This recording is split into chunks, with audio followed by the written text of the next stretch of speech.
I have to be Roy's voice because Roy can't talk for himself.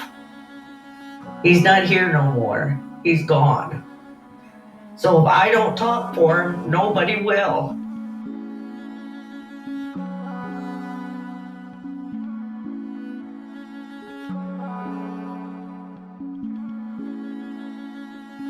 Jane Toscano, desperate to make sure her grandson's death saves someone, turned to Target 8 for help. It's too late for Roy, but it's not too late for other people's kids. That's Roy, and that's his brother. Roy Feliciano was just 21, living with his grandma in Wyoming, struggling with an addiction to painkillers. Toscano believes the sweet man with the big heart, who'd give $1 to anyone who asked, thought he was buying the painkiller Percocet, but ended up with the much stronger and deadlier fentanyl. They're playing Russian roulette with their lives.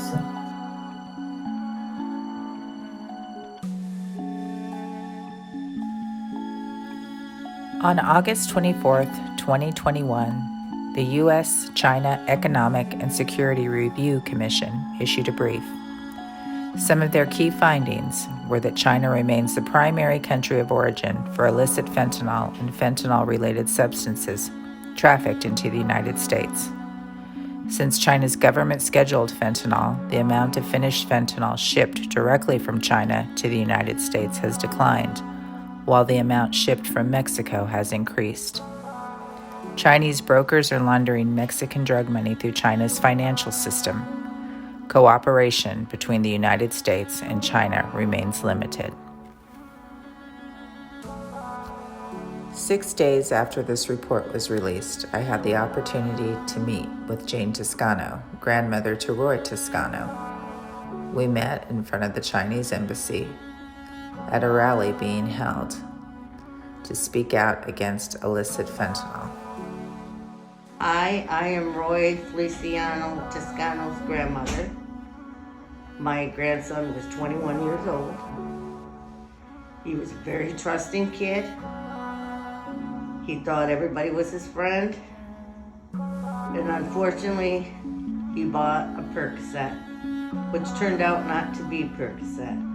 It was fake. It was a fake Percocet, and it was fentanyl. And he took it upstairs in his room, and he never woke up again.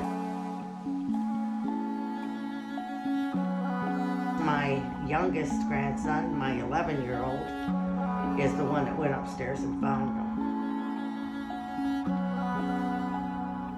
So in the days after Roy passed, they must have been terrible. How did your family handle this? Did you start advocating? I started writing anybody I could think of. I wrote Channel 8, and then Susan Sampler. She liked the way I begged for help. She said that she could tell I was a desperate grandma. And she asked if she could come over to my house. And News 8 cameras came out when they interviewed me, and I was on the news. And then, like 6 months later, she called me out of the blue and said, "Do you care if we come over again?" And I said, "I don't care."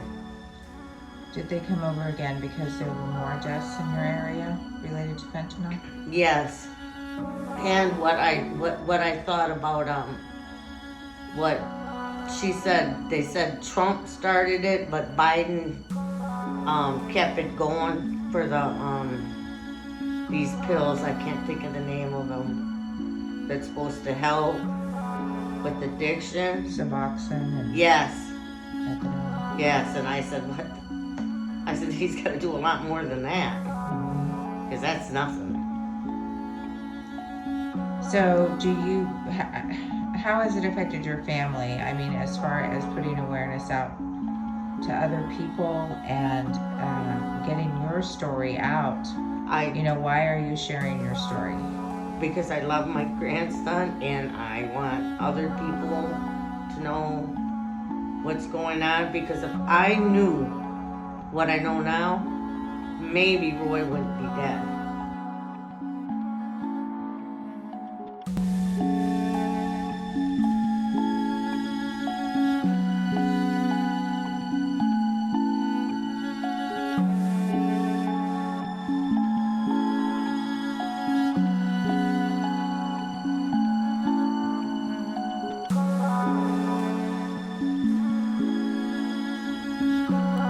Her hope is to bring awareness to other families and save them from the tragedy she's experienced.